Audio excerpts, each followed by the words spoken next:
Hello, welcome back guys to Amalia Projects here. Today in this video I'm going to show you a tutorial how to create Microsoft Outlook account on Android. But before it, I hope you guys click subscribe and the bell button to support the channel. And yeah, now without any further ado, let's get started with the video.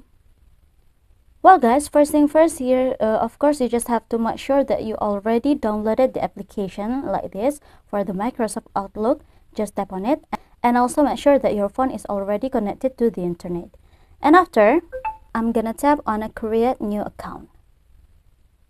I'm gonna enter the new email address, yeah guys. I'm gonna make it first. And now tap on the next button. And now in this column, you just have to create the new password. And after, tap on the next button again. In this pop-up, I'm not going to save my password to this phone, so I'm gonna tap on not now. And in this page, we'll ask your personal info. You just have to enter your country here, country region. This is automatically refilled, yeah guys. So if you want to change it, you just have to tap on this field. And there are many options to the country.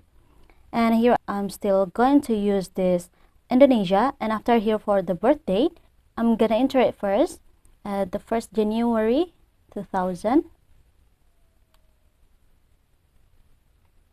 And here you just have to add your name, you guys. At the first column your first name, and here the next column for your last name.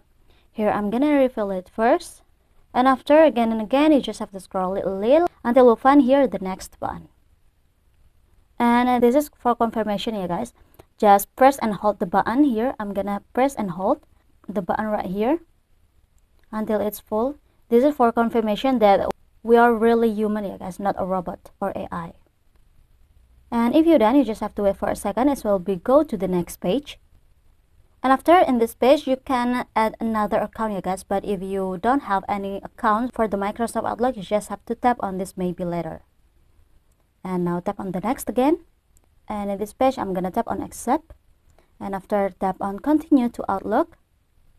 And this is the home page, you guys, for the Microsoft Outlook. So yeah, I think it's enough for me. Thank you guys for watching this video. Don't forget to leave your like and comments below, and I'll see you soon on the next one. Goodbye.